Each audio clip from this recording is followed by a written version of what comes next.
Rajiv Wadhwa. What is deja vu? How it works? Can it be controlled? डेजा वू मतलब कि कोई चीज़, कोई घटना जब घटती है तो ऐसा लगता है कि जस्ट स्प्लिट ऑफ सेकेंड में फीलिंग ये आती कि ये होगा और वो होता है। या हम कहीं जाते हैं तो लगता है जैसे हम पहले भी आए हुए हैं।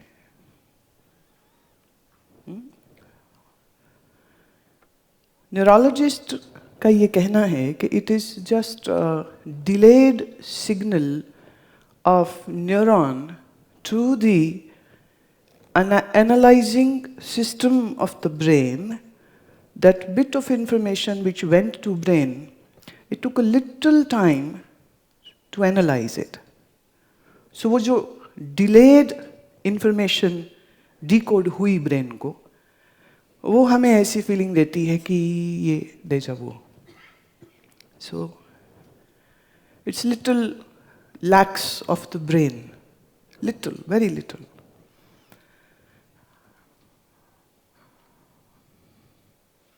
पर कभी कभी ये बहुत पॉसिबल है कि हम होने वाली घटनाओं के विषय में एक एहसास, एक फीलिंग की तरह वो आ जाता है। That is not deja vu, but that is very much possible. हम अभी भी अपने मन के फंक्शंस को ठीक से समझते नहीं।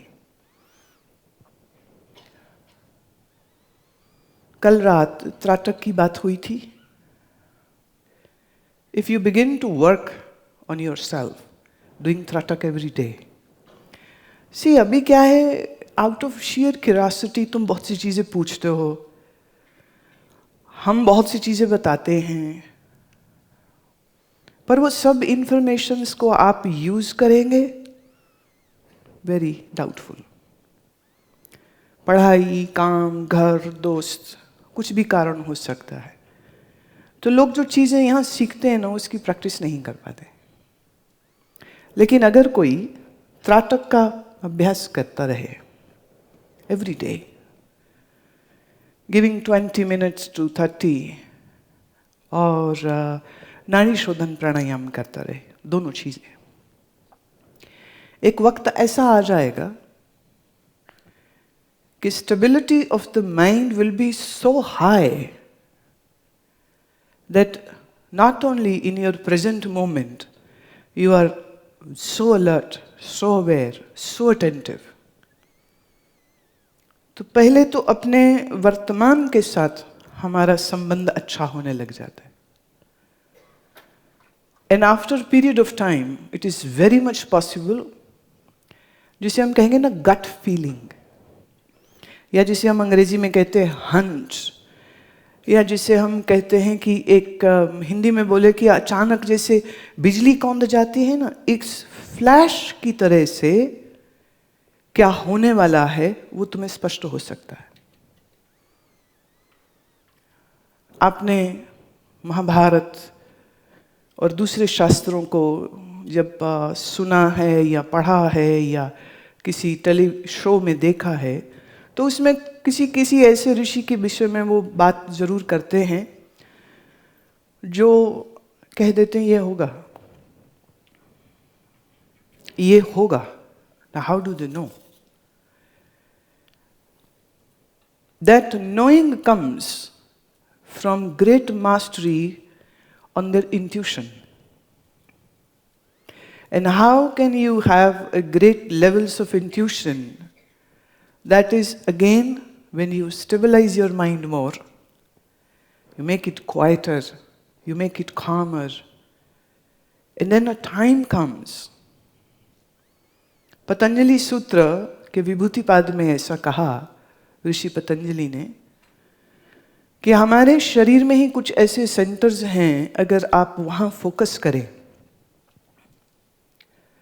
तो आप अपने भूतकाल को देख सकते हैं। हमारे ही शरीर में कुछ ऐसे सेंटर्स हैं और यम नियम आसन प्राणायाम जो 8-fold yoga path है, if you are an avid practitioner of that, then the possibility of knowing what will happen in the future is very much possible. It's a very doable thing. It's a very achievable and attainable thing. So as such, deja vu तो brain का थोड़ा late response है, लेकिन हमारी मन की dimensions कुछ ऐसी भी हैं जहां न केवल क्या होने वाला है वो तुम्हें स्पष्ट हो जाए। जैसे आज ही तुमने जो ड्रामा देखा बीखन जी का, he knew his son is going to die. And how did he know? From his own inner recesses of the mind, this revelation came that this is going to happen. So, ये possible है कि अगर कोई अपने ऊपर काम करे तो वो इस तरह की चीज़ों को, इस तरह की स्थितियों को वो प्राप्त हो सकता है।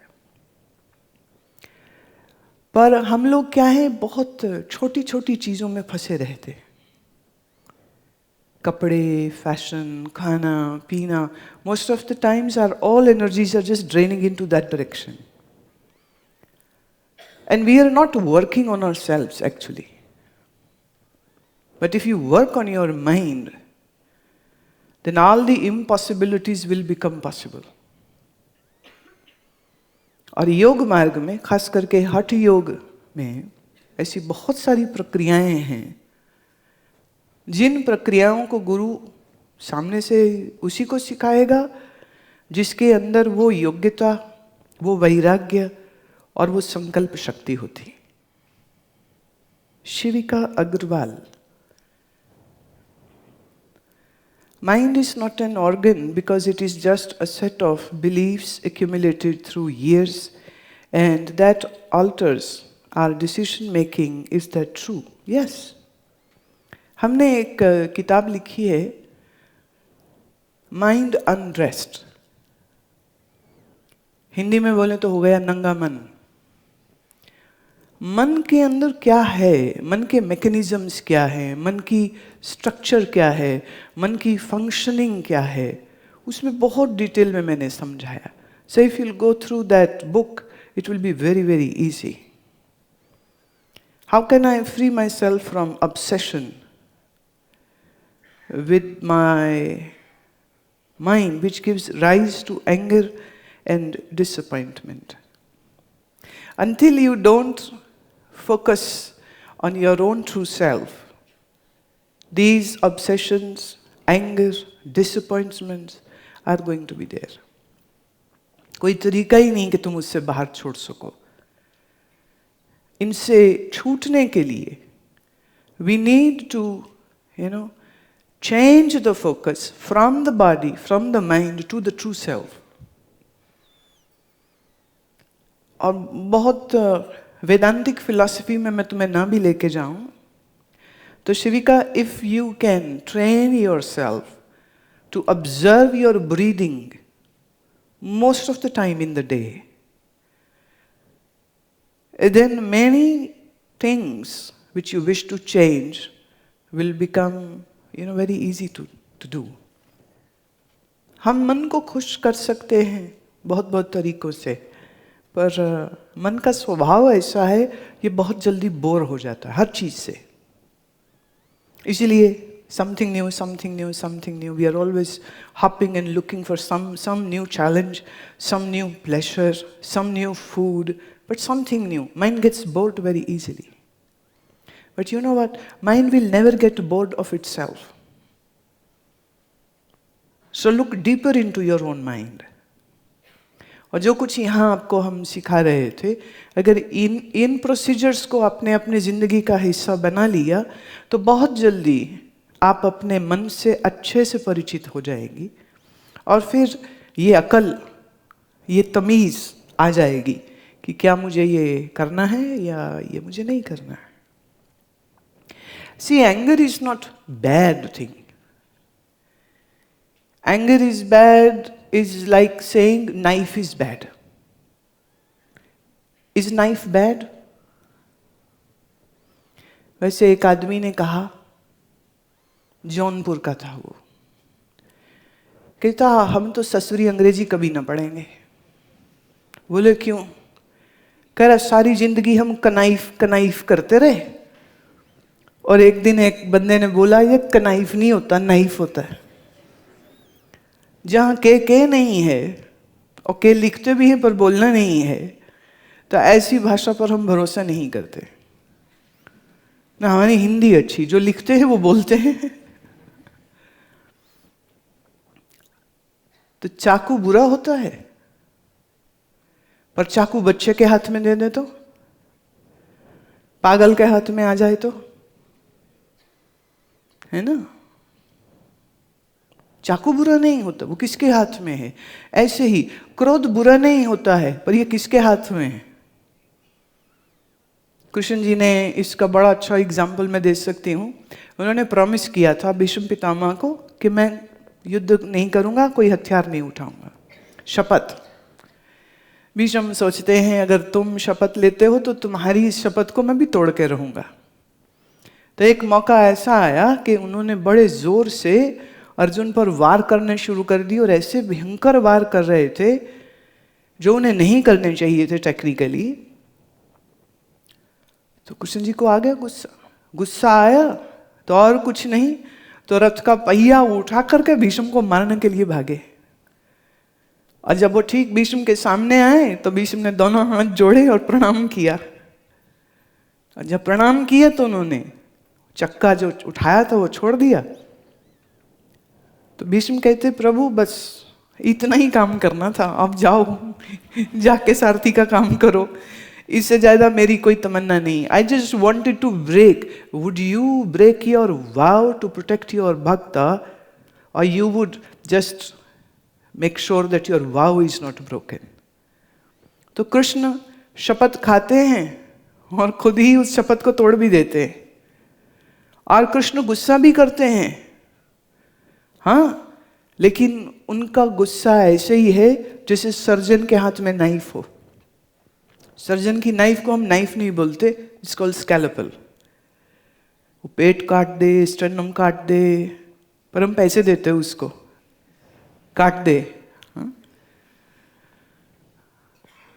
क्रोध बुरा नहीं है, क्रोध भी अच्छा है, पर अगर हमें क्रोध को इस्तेमाल करना था। रशियन एनलाइटेड मास्टर, उनका नाम गुरजीएफ था। Gurdjieff was such a master actor कि उसके लेफ्ट साइड में जो बैठा है उसको इतनी गुस्से की शक्ल वो दिखा रहे हैं from the left side of his face कि बंदा घबरा रहा है, चिढ़ रहा है और भागना चाह रहा है। पर अपने right hand side of the face से वो व्यक्ति को इतनी मोहब्बत से देख रहे हैं, इतनी मोहब्बत से देख रहे हैं कि बंदे का जी हो रहा है कि मैं उठ के गले लग जाऊं गुरजीएफ के। How can a man use his own face in such a competence? It's not only the mastery of mind, he had mastery on his muscles also. कि एक बाईं आंख से इधर बैठे बंदे को घूर रहे हैं क्रोध में, और दाएं वाले को मोहब्बत से देख रहे हैं। ज्ञानी योगी अपनी जीवन की हर विधा का इस्तेमाल अच्छे से करना जानता है। पर अगर हम बेवकूफ से, तमोगुणी, बिखरे हुए, चंचल, बात बात पे रोने वाले, बात बात पे हंसने वाले, छोटी छोटी चीज़ों में दिमाग फंसा के बैठे रहेंगे, तो ये सब चीज़ें तो बड़ी कल्पना से परे की बातें लगेंगी। But take small steps, give time to yourself and develop this skill of being mindful. the skill of being mindful, the skill of being quiet and calm. It is a skill. Anu Kaushik, where you are asking, I read somewhere that Om is cosmic, not religious, but I have never heard any person of any other religion other than Hinduism chanting it. Number one, जब हमने कहा या किसी भी अक्लमंद आदमी ने कहा कि Om is cosmic, then why are you checking into religions? You should be checking cosmically whether Om works or not. Right? पढ़ाई तो हमने फिजिक्स की करी है, पर मैचिंग हम हिंदी के लिटरेचर की किताब के साथ कर रहे हैं, तो बात तो नहीं बनती ना.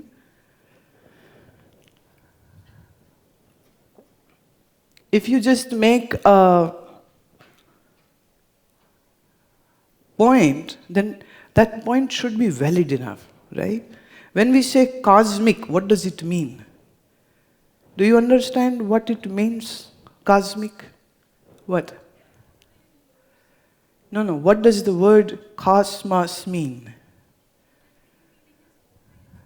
Of the universe. Not in the universe.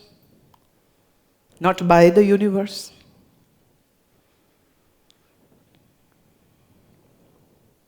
See, every matter is in a certain frequency. Every object has a dimension in certain frequency. For example, sound. There is a certain frequency of sound which is audible to our ears, but then there is a certain frequency which is not audible to the human ear, but is audible to a bat, but to a dog, and maybe to a horse also. जब ये कहा कि ओम cosmic sound है, तो ये उस ऋषि ने कहा जिसने अपने शरीर को उसके मॉलिक्यूलर लेवल तक समझा, जिसने अपने मन की गहराइयों को समझा, और मन की जो वृत्तियां हैं, the modifications of the mind, which impulse moves the mind, उसने उस इम्पल्स को भी समझा, उसने अपनी कॉन्शियसनेस को भी समझा. So going deeper and deeper, the things are getting subtler and subtler and subtler. And then finally, this sound, again it is a frequency but not audible by the human ear, but it is felt and experienced in other dimension. जैसे अगर आपने कभी microscope नहीं देखा और microscope के नीचे दही रख दे तो दही क्या दिखती है ये कभी नहीं देखा, ऐसे बंदे को तुम बोलो कि दही में बहुत सारे बैक्टीरिया होते हैं, लाइव बैक्टीरिया, लैक्टोबैसिलस, पर जिसने कभी माइक्रोस्कोप नहीं देखा वो दही में पड़ी मक्खी तो देख सकता है, वो लैक्टोबैसिलस को कैसे देखेगा? वो जानता ही नहीं है, तो कहेगा जी हम तो नहीं मानते कि कुछ लैक्टोबैसिलस भी होता है. But to know that particular bacteria, you need a particular instrument. Right? You need a very, very powerful instrument if you wish to study some very far off star. Right? इसी तरह से ओम को समझने के लिए तुम्हारा जो प्रेजेंट माइंड है is not sufficient or capable to know what it is or what or how that sound is there, present. And we never say that it is present only in the human beings. When we say cosmic, it means at the molecular level. And at molecular level, it means everywhere. And you know what? Your English language has borrowed Om to create so many words. Omniscient begins from, you know the language, you know the spellings. Omnipotent, omnipresent. That's the root. Root is Om. And they are not writing A-U-M, they are writing O and M.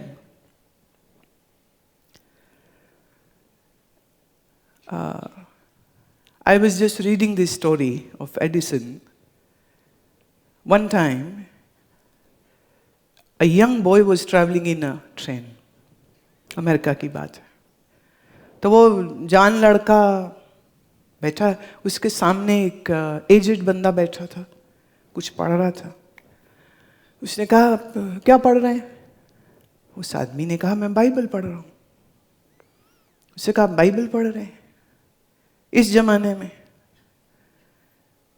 जमाने में आप Bible पढ़ रहे हैं? हमारा कुछ हो नहीं सकता है, हमारा साइंटिफिक एप्टीट्यूड कभी नहीं बन सकता है. And it's such a shameful thing. Why should you read this? God is an outdated belief. And you are working on an outdated belief. And why are you wasting your time? आदमी सुनता रहा. उसने कहा, well, you have an opinion and so do I. और कुछ time के बाद station आ गया, उतरने लगे. तो जवान लड़के को लगा कि मैंने बहुत कुछ कह दिया शायद जो नहीं कहना चाहिए था. तो उसने कहा, सर,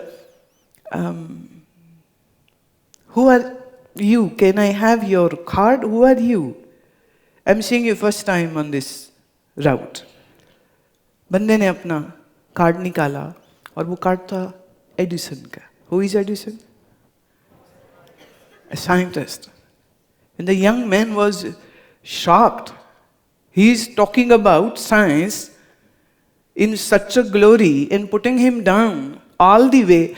और वो बंदा बड़ी साइलेंटली सारी बात सुनता चला जा रहा है. अब बड़ी शर्म आई उसको. उससे कहा, सर, क्या मैं आपको मिल सकता हूँ? उन्होंने कहा, हाँ, तुम आ जाओ, मेरे ऑफिस आ जाओ. Out of guilt, next very day he went to that place, to the Edison's office. And there he enters, and in that area, the foyer area, there was this beautiful model of solar system. Beautiful. बंदा देख के बड़ा खुश हुआ. ये ऐसा कभी देखा ही नहीं, क्योंकि किताब में एक छोटा सा डायग्राम, बस उतना ही देखा. अब यहाँ इतना खूबसूरत है. एडिसन जब आए तो वो कहता है, सर, ये कब बना, ये कितना खूबसूरत है, किसने बनाया ये? एडिसन कहते हैं, it just happened on its own. It's a big bang theory. A big bang happened and everything came out. जवान लड़का कहते हैं, ऐसे थोड़ी होता है कि कल तक तो नहीं था यहाँ और आज सडनली है. और मैं कई बार इस रास्ते से निकला हूँ और मैं इस बिल्डिंग से बहुत परिचित हूँ.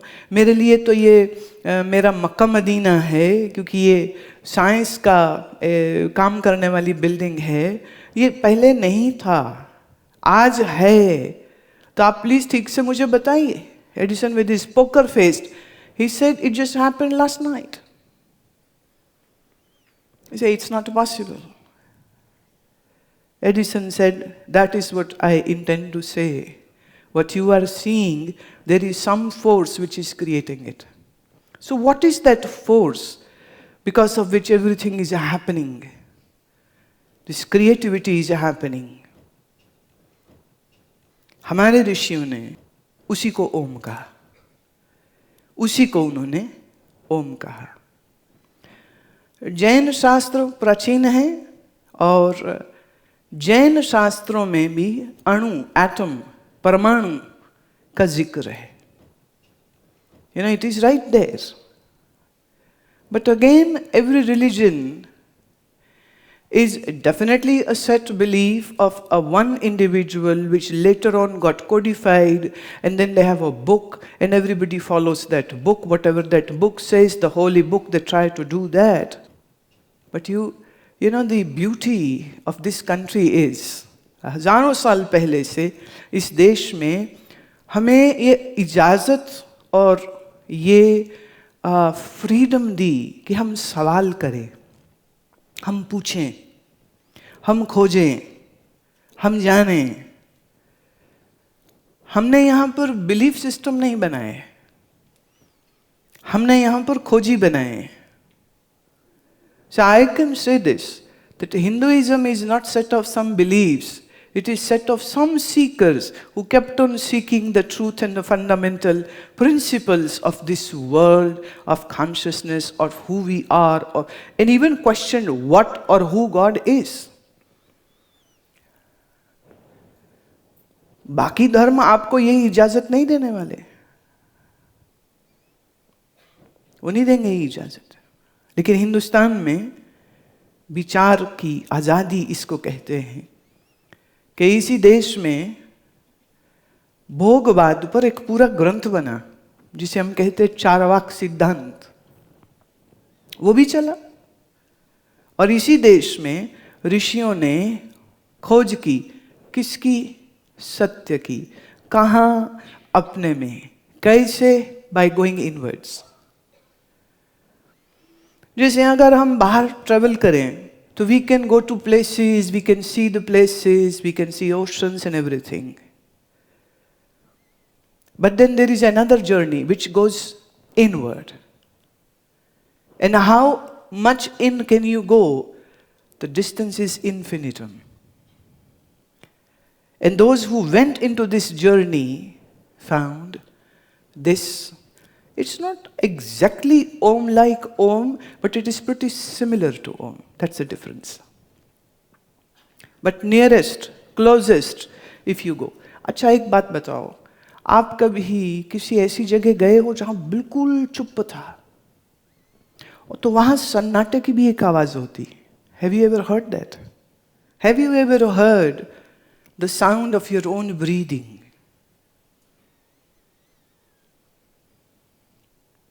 अब कभी ध्यान भी नहीं गया होगा कि इसकी भी कोई आवाज हो सकती.